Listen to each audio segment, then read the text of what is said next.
EVS 2021 का TET का ये पीवाईक्यू से हम स्टार्ट कर रहे हैं। तो ईवीएस का फर्स्ट क्वेश्चन है कि which of the following is recognised by the name of maidan. इनमें से क्या मैदान के नाम से जाना जाता है, मतलब क्या मैदान किस इलाके को कहते हैं, ये पूछा जा रहा है। मैदान किस इलाके को कहा जाता है। तो इसमें ऑप्शंस देखिए आप जब तक।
तो ऑप्शन क्या क्या है? फर्स्ट है कि छत्तीसगढ़ का जुनूबी हिस्सा और उड़ीसा का जुनूब मगरबी हिस्सा।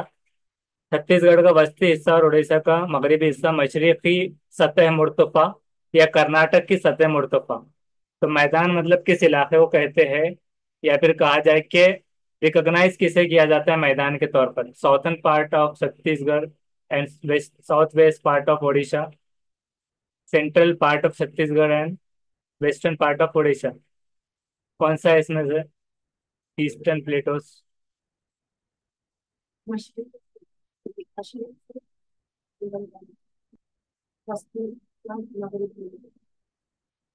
तो उसका हम आंसर देखते हैं, आंसर की के हिसाब से भी। क्वेश्चन पेपर का सेट कौन सा है? डी। तो ये डी का इस तरफ से है D। और ये 124 का फोर्थ है। फोर्थ क्या है? कर्नाटका प्लेटो। कर्नाटक की सत्य मुर्तफा। तो आप उसको मतलब क्रॉस चेक भी कर सकते हैं, जैसे कि कर्नाटक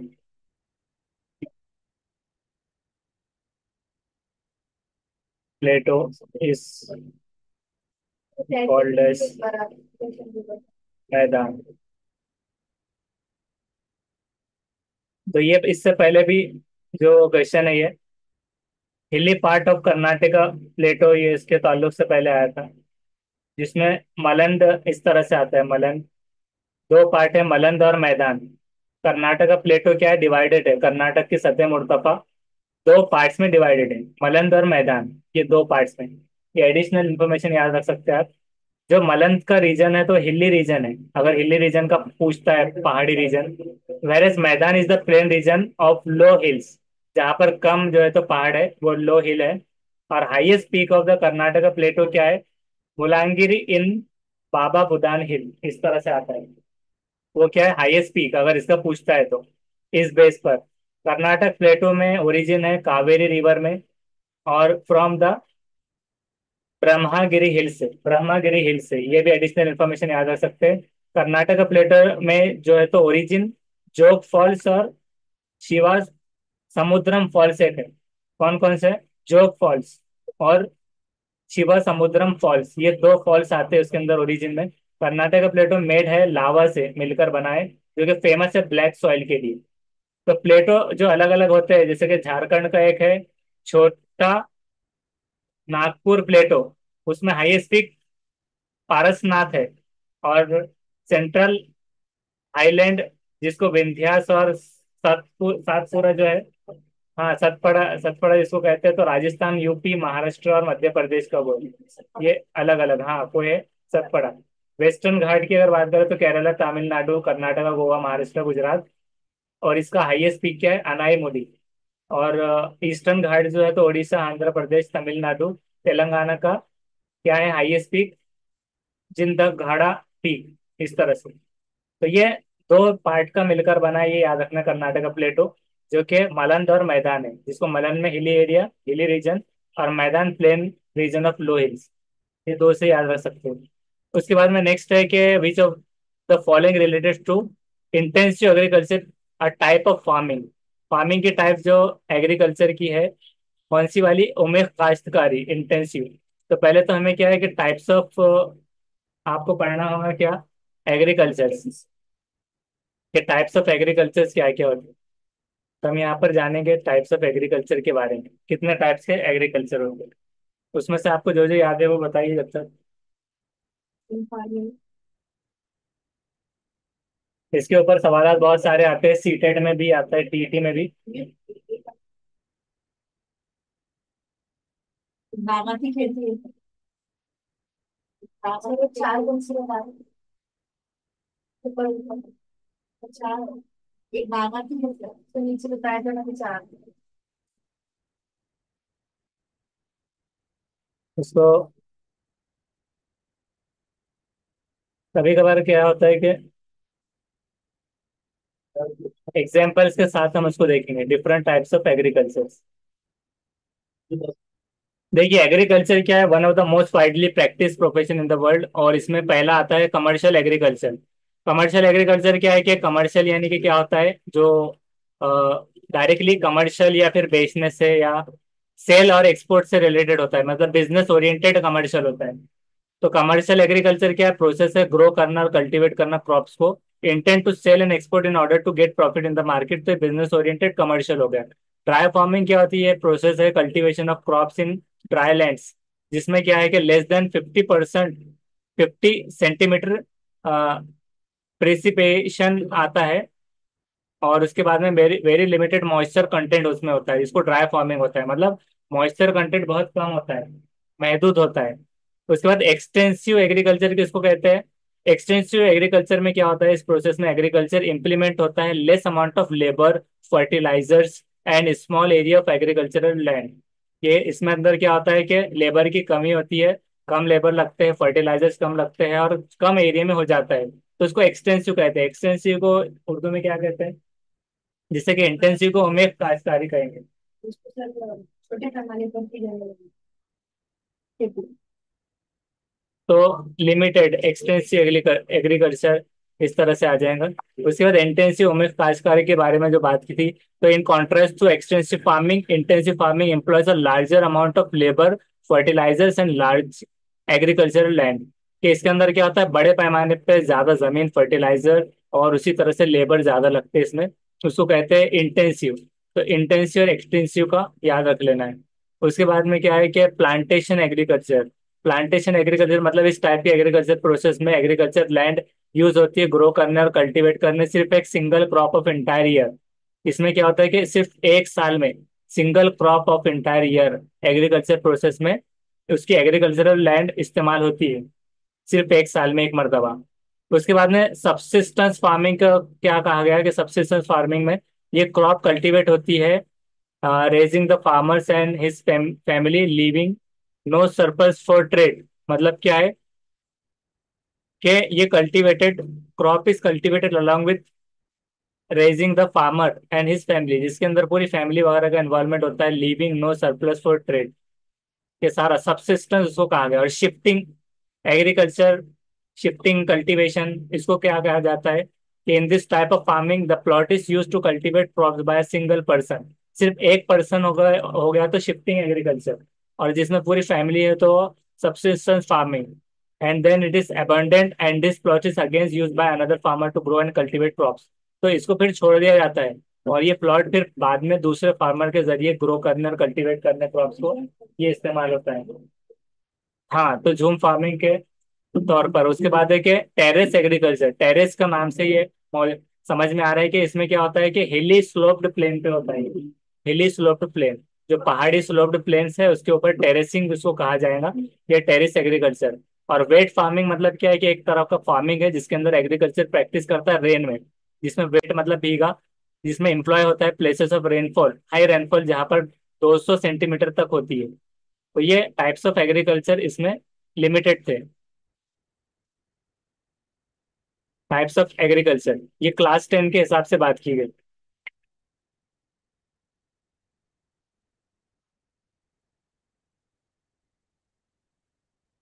तो इसके ताल्लुक से और ज्यादा भी आप पढ़ सकते हैं।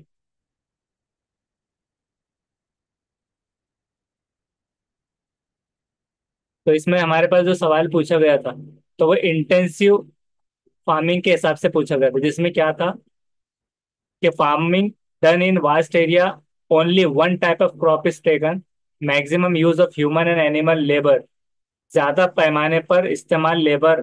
तो एक ज्यादा पैमाने पर तो था लिमिटेड मैकेनिज्म, तो लार्ज लार्ज होना चाहिए, only one type of crepe. तो अब इसमें क्या है कि सिर्फ बी और सी, मतलब सिर्फ इंडिविजुअल कोई एक सवाल नहीं है, ए बी होना चाहिए एक तो, और ए सी या फिर बी सी या फिर सारे।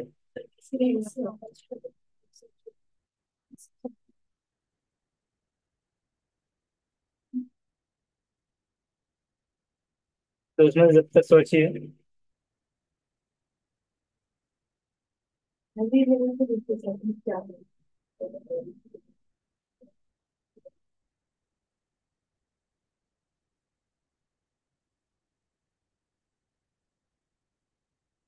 इसमें आपको एग्रीकल्चर के और टाइप्स बताते हैं। ये दूसरी स्क्रीन शेयर कर दें। देखिए, अलग अलग टाइप के एग्रीकल्चर के बारे में और पढ़ेंगे। सबसिस्टेंस एग्रीकल्चर, जो हमने अभी पढ़ा था कि प्रोडक्शन ऑफ क्रॉप और लाइव स्टॉक प्राइमरी होता है फार्मर पर और उसकी फैमिली पर, और सबसिस्टेंस एग्रीकल्चर में टेक्निक इस्तेमाल होती है, बेनिफिशियल है जो इन्वायरमेंट के लिए। इंडस्ट्रियलाइज एग्रीकल्चर में क्या होता है, large scale production. Shifting cultivation, a farmer practice where farmer clear land by slicing vegetation and burning forest. This method is often called use in humid tropical areas. Mix farming भी एक है, जिसमें type of farming जो involve होती है growing crops and raising live stock.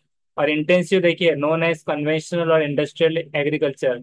ये farming में higher level of input and output unit of land लगता है।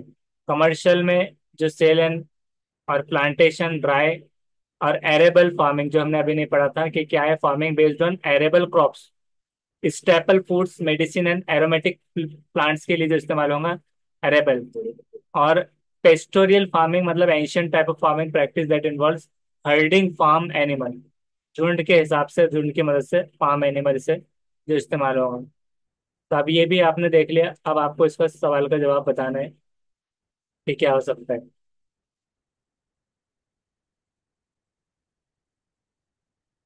तो हम इसका आंसर देखते हैं 122 का। उसका है सेकेंड। सेकेंड में क्या है कि ओनली बी एंड सी, जिसमें क्या था, maximum use of human and animal labour और लिमिटेड मैकेनाइजेशन। लिमिटेड मैकेनाइजेशन मतलब क्या है कि मशीनों का महदूद इस्तेमाल, यानी कि इसमें लेबर ज्यादा लग रहे हैं, मशीनरीज कम, लैंड ज्यादा लग रहा है। तो इसमें समझ में क्या आता है हमारे कि हर चीज ज्यादा पैमाने पर इस्तेमाल। तो अगर मशीनरीज जहाँ पर ज्यादा होंगी तो वहां पर लेबर कम हो जाती है। जैसे कि अगर एआई है, चैट जीपीटी, तो बहुत सारे लोग कहेंगे कि इससे बहुत सारे जॉब छिन जाएंगे, क्योंकि कंप्यूटर ही काम कर लेगा, तो जब लेबर नहीं लगेंगे। तो इसलिए जहाँ लेबर ज्यादा है तो ये घुमा के सवाल दिया था, तो मैकेनिज्म फिर लिमिटेड हो जाएंगे। इसलिए farming done in vast area where only one crop is taken. Vast, ये भी कंफ्यूज करने दिया था कि वास्ट यानी बड़ा, सामने वाला समझ लेगा कि वसी इलाके में लेकिन एक ही किस्म की उगाई जाने वाली, तो एक ही किस्म से उन्होंने ऐसे कंफ्यूज करके दिया था। उसके बाद next, which of the following group of districts of Maharashtra lies adjacent to Gujarat border, कि इसमें से मतलब कौन सी महाराष्ट्र की, महाराष्ट्र में दिए गए अजला के ग्रुप में से गुजरात की सरहद से मुत्तसिल ग्रुप का मुतबादिल मुंतखब करना है। नंदुरबार, धुलिया, जलगांव, नासिक, थाने, पालघर, थाने, मुंबई। कौन सा होगा? उसका फर्स्ट सही जवाब है, जो कि है नंदुरबार, धुले। मुतबादिल मुंतखब करना। तो सवाल कौन सा चढ़ा है, 123, और उसका सेट हमारे पास में डी है, तो उसका फर्स्ट है जो कि सही जवाब में है।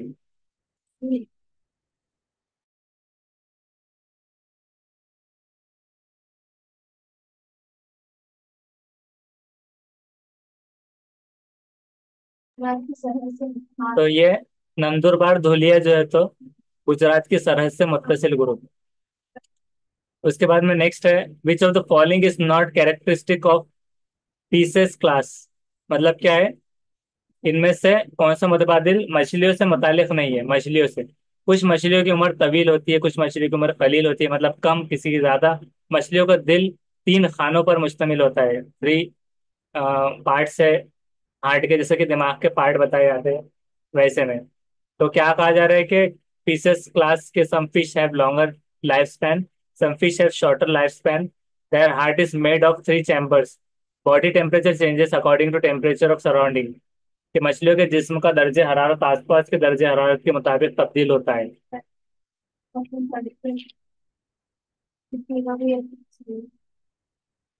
तो उसका थर्ड वाला बिल्कुल सही जवाब है कि there heart is made of three chambers. और वो कौन से चैम्बर्स होते हैं, वो बोलना है। चार थे, चार थे। इसमें हम देखते हैं कि फिश हार्ट चैम्बर्स, चार थे।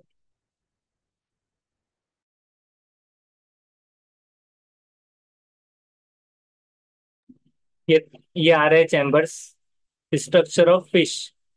तो देखिए यहाँ पर थ्री आ रहे हैं डायग्राम, जिसमें दो चैम्बर भी होते, चार होते सब होते chamber. टेलियोस्ट heart has four chamber. टेलियोस्ट heart, टेलियोस्ट क्या है? तो चार खाने होते, ये उनको, ये तो चार खाने।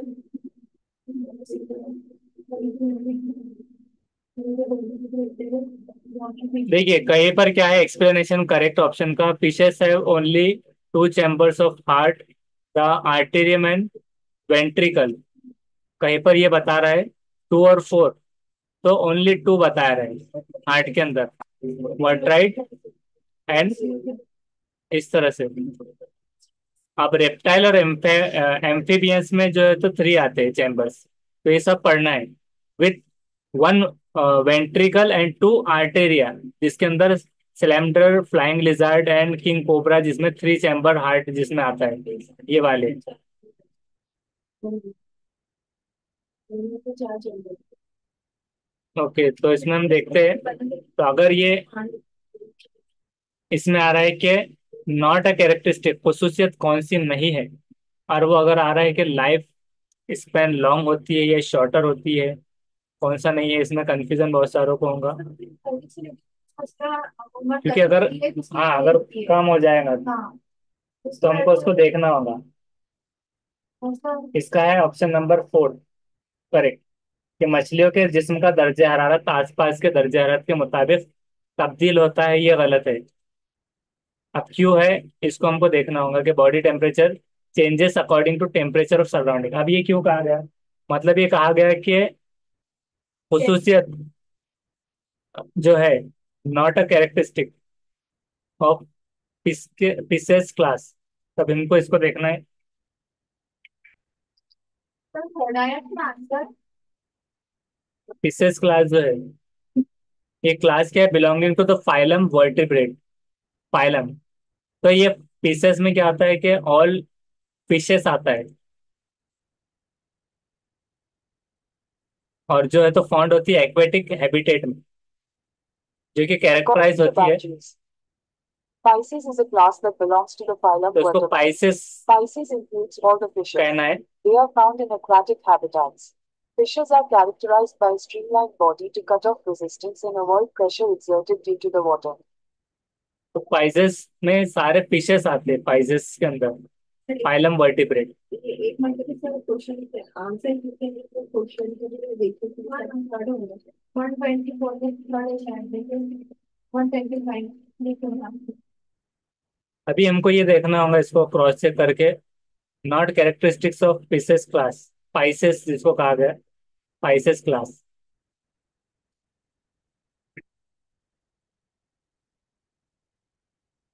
अब इसके कैरेक्टरिस्टिक्स हम पढ़ लेना है कि they are found in fresh marine and brackish water और नॉट।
क्वेश्चन नंबर मतलब ये कौन सा 124 है, और इसके अंदर जो सही जवाब है तो ये थर्ड है। इस तरह से तो थर्ड में क्या आ रहा है कि there heart is made up of 3 chamber, मतलब 2 चैम्बर जो होते हैं। अब उसके बाद में ये बोलना है कि ये इसमें ये क्यों हो गया सही, कि कुछ फिश को जो है तो लॉन्गर लाइफ स्पेन होती है और कुछ को शॉर्टर, क्योंकि सम सम आ गया। सम में मतलब क्या होता है, एक वेन डायग्राम जो बनाने में आता है, यानी कि एक टैट वगैरह में भी आता है ये। उसके अंदर एक ऐसे क्वेश्चन आता है जिसमें एक सर्कल बना होता है, यानी कि some animals are aquatic, some animal, some birds. Longer life तो तीन है, शार्क है, ये ज्यादा ज्यादा देर तक golfin है, ये वैसे हाँ, कुछ की उम्र ज्यादा है। कम हाँ, इस तरह से देखिए वेन डायग्राम पर सवाल आते हैं ऐसे, मतलब इसके अंदर ऐसा इंक्लूडेड होता है कि some fish have longer life span. तो लॉन्गर लाइफ स्पैन के अंदर ये मतलब एफ एल कर देते हैं, और ये शॉर्टर, तो इसके अंदर मतलब सम, मतलब ये दोनों चीजें अलग हो गई। अब उसके बाद में ये क्या हो रहा है कि body temperature changes according to the temperature of surrounding, और उनका बॉडी टेम्परेचर ये मिक्स में कुछ कुछ आ जाता है कि मतलब सबका जो है तो ये आ जाएगा सम के अंदर, ये क्वेश्चन जो आता है जैसा टेम्परेचर था वैसा अपने आपको ढाल देते हैं, उसका मतलब चेंज। टेम्परेचर के अकॉर्डिंग। उसके बाद में नेक्स्ट क्या है, which of the following is a group of contagious disease. Contagious disease का पहले मतलब मालूम करना है। कॉन्टेजियस डिसीज मतलब क्या होता है?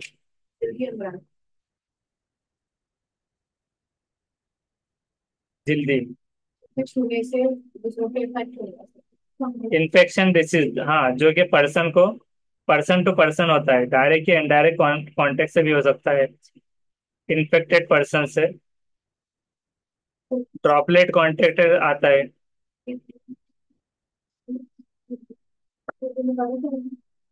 जिसको उर्दू में अगर हम देखें तो क्या हो जाएगा कि इसमें से छूत के अमराज के ग्रुप का मुतबादिल कौन सा है? एनीमिया, स्क्रोबी, दाद, नाइटा, एक्जिमा, यूरेमिया, फारिश, नाइटा, गुइटर, फारिश, एक्जिमा, दाद।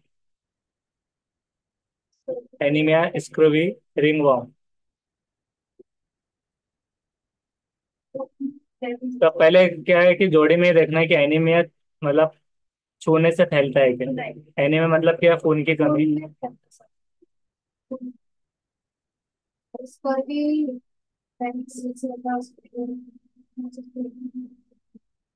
तो इसको हम क्या करेंगे, ये जो कंफ्यूजन हो रहा है तो इसको थोड़ा सा, एनीमिया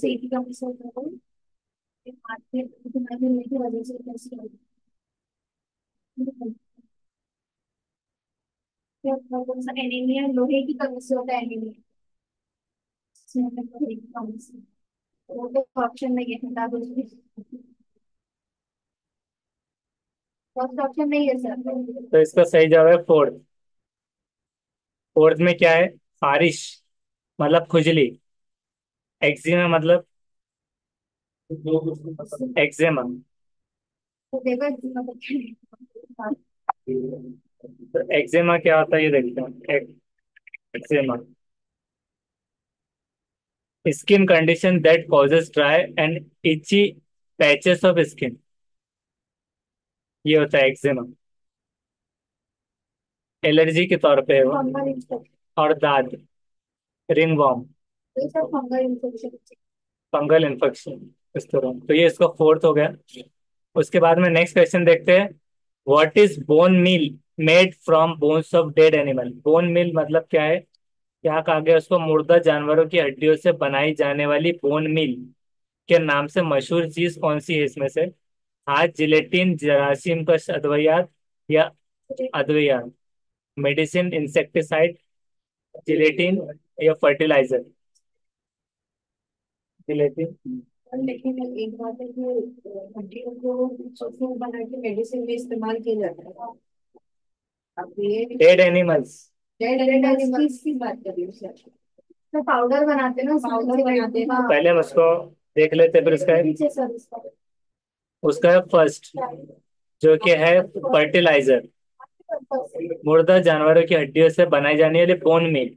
अब इसके बारे में जैसे हमको जो देखना है तो हम उसको देखेंगे, बोन मील।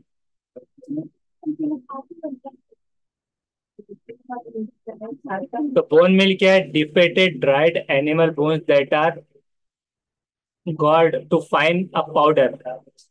इस तरह से पाउडर, ये एक मिनरल सप्लीमेंट है, ये high in calcium and phosphorus होता है और सेफर बेटर है कैल्शियम सप्लीमेंट में मार्केट में। और बोन मिल ये यूज होता है फर्टिलाइजर और एनिमल फीड करने के लिए। बोन मिल इसे कहा जाता है बोन मिल। आप उसके अलावा जो आपको कंफ्यूजन जिसमें थे वो चीजों को देख लेंगे। क्या क्या बचपन में आ गया जो बना के दिया फिर उसके बाद हाँ मेरे नहीं, कॉलेज में आता है। जिलेटिन क्या है? कि जिलेटिन एक कंडीशन है पेप्टिसाइड्स का और प्रोटीन का, जो कहाँ से बनता है? Partial hydrolysis of collagen extracted from the skin and bones and connective tissues of animals, such as domesticated cattle, chicken, pigs, and fish. During hydrolysis, some of the bonds between with components protein are broken. तो इसमें क्या है कि जो gelatin होता है, ये क्या है? पेप्टाइड्स और प्रोटीन का क्या है? कलेक्शन है। लेकिन इसके अंदर सिर्फ बोन्स का है नहीं एक्सट्रैक्ट, सब चीजें आ जाएंगी, यानी कि स्किन उसी तरह से आ जाएगा, bones and connective tissues of animals. जैसे कि उसकी मिसालें भी, एक कैटल हो सकता है, चिकन हो सकता है, pigs and fish during hydrolysis के तौर पर।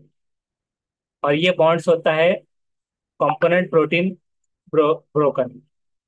अब यहाँ पर देखिए किसका मिलकर बनता है। तो क्या है कि एनिमल बोन्स, कार्टिलेज और स्किन इसका। अभी यूज किस तरह से, यूज किस में होता है जिलेटिन? जेली लाइक सब्सटेंस ही होता है। किस में इस्तेमाल होता है जिलेटिन? चेली चेली सर मेडिसिन वो मेडिसिन चेली में होता है वो और चीजें कैप्सूल्स, जिसमें कैप्सूल जो आगे फिर कॉस्मेटिक्स, ऑइंटमेंट्स और फूड्स के अंदर प्रोटीन एनिमल कोलेजन से। किसमें? कैप्सूल्स कॉस्मेटिक्स में भी, जैसे कि कुछ कुछ अगर ऐसे क्रीम्स भी आते हैं, सौंदर्य क्रीम, उसके अंदर भी जिलेटिन जो होता है, तो जिलेटिन के अंदर फिर वो कोई भी किस्म का उसमें चर्बी वगैरह मिलाई हुई होती है, ऑइंटमेंट, फूड, इस तरह। तो अगर ये कलेक्टिव में पूछा गया तो फिर ये होगा। अब जो चेविंग गम में आता है, सूप एंड सॉसेस में आता है, कैंड मीट्स में, आइसिंग, फ्रोस्टिंग में, सम डेयरी प्रोडक्ट्स में आता है, और मार्शमेलो में आता है, जेलो। तो इस तरह से ये सारे चीजों में आ सकता है। मेडिसिन अब medicine, bones used in medicine. अब दवाइयों में कैसे आता है वो देखेंगे।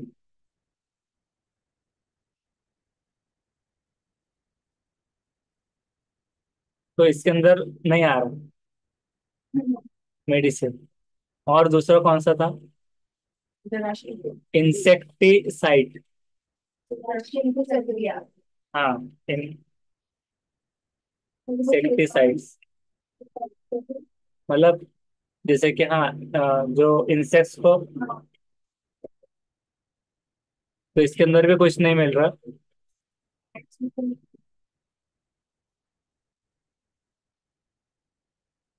तो ये चीजों में नहीं है, तो ये चीजें याद रखना, ये कंफ्यूज करने के लिए जिलेटिन का ये बराबर था। लेकिन एक ऐसा है कि अब इसमें कैसा था, डेड एनिमल का बोला था, डेड। तो डेड एनिमल के लिए फर्टिलाइजर्स ही इस्तेमाल होंगे। और ये कैसा है कि जुबा किए हुए या फिर जो भी है डायरेक्टली, तो मुर्दा जानवरों का उसमें इस्तेमाल नहीं होगा ज्यादा। बस इतना है कि कुछ में हराम जानवर है वगैरह है, तो वो कैटल वगैरह ग्रुप है, इस तरह। तो इसको याद रखना। उसके बाद में नेक्स्ट, कि which of the following nutrients are necessary for body building of humans. कि बॉडी बिल्डिंग के लिए क्या इस्तेमाल है? बॉडी बिल्डर क्या लेते हैं? प्रोटीन लेते हैं। तो प्रोटीन रहेगा। नशो नुमा के लिए जरूरी ग़िज़ाइयत किससे हासिल होती है?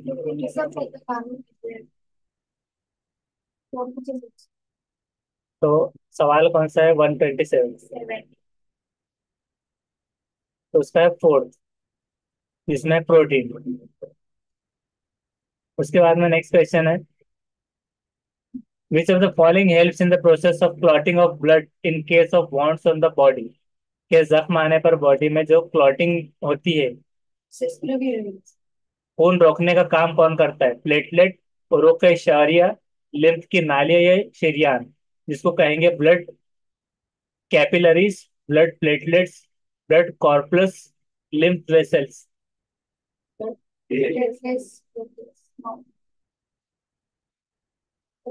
उसका है सेकेंड, प्लेटलेट्स। ब्लड प्लेटलेट्स से जो है तो वो क्लॉटिंग कर देता है, प्लेटलेट्स। नेक्स्ट है, the sky appears blue and we observe from the earth, which of the following factor is responsible for this phenomenon? के हमें कैसा है, आसमान कैसे दिखता है? नीला नजर का दिखता है जमीन से। इस बयान किस बात की तस्दीक है? माहौल, इंतशार नूर, या दोनों, या एक? Atmosphere, scattering of light.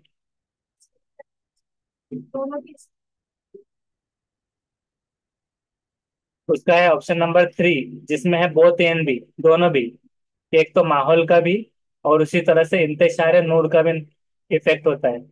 Next है, आमतौर पर धातें क्या नहीं होती? लचकदार, मुलायम, फूटक, या फिर मौसिल बर्फ। क्या नहीं होती? Generally non metals are not ductile, malleable, brittle, good conductors.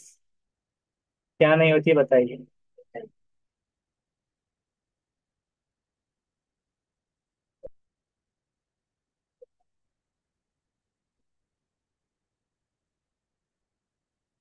उसका थर्ड, थर्ड में क्या है?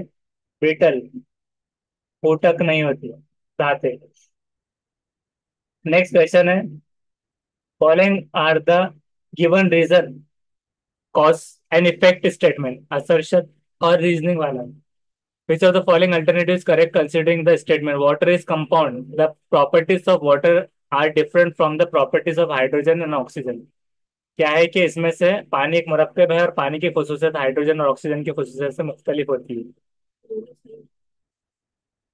पानी मुरक्कब है, पानी शफाफ भी तो उसका है थर्ड, जो कि थर्ड क्या है कि only both A and B are correct. Water is compound is right and the properties of water are different from properties of hydrogen और ऑक्सीजन, दोनों से अलग है, सही। The decomposer a factor of the ecosystem perform which of the following functions? कि क्या कहा जा रहा है कि माहौली निजाम का तज्जिया कार नामी जुज ग़िज़ाई जंजीर में कौन सा अमल अंजाम देता है? इन्हिज़ाम, मुंतकिली, इखराज, या इंतजाम? Assimilation, transfer, excretion, osmosis. इंतजाम मतलब सेकेंड, ट्रांसफर का। The decomposer factor, eco function जो करता है तो क्या है? मुंतकिली का।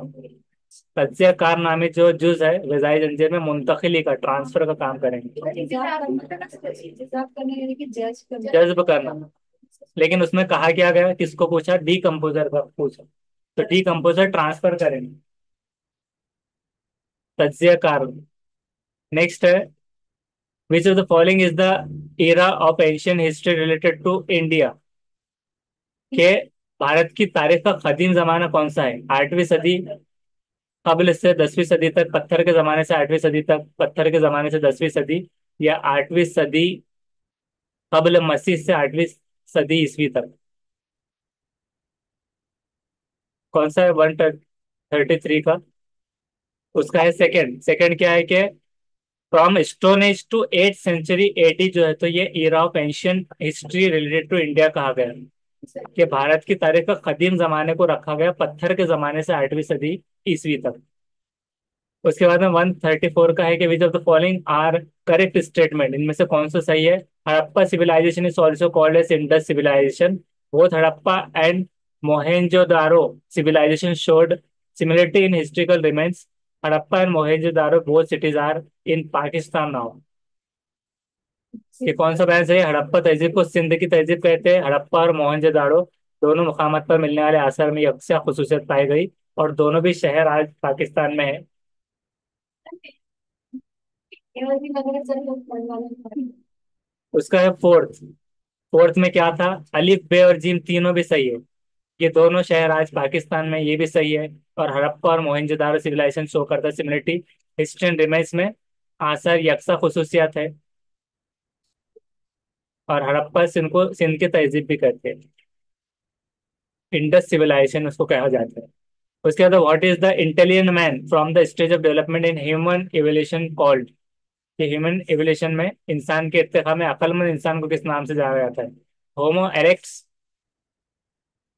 हमारे सेकंड। तो फोर्थ है इसका जवाब, जो कि है क्रो मैग्नोन मैन। हाँ, ये 135। और उसका फोर्थ क्रो मैग्नोन मैन, क्रोमिनान। एक ही मिनट अभी बचा है।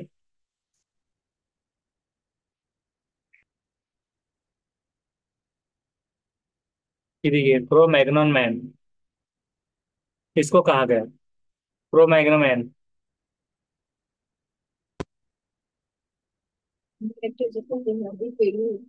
तो हंटर और गैदरर्स, तो इस वजह से उसको नाम दे दिया गया। हाँ, इंटेलिजेंट।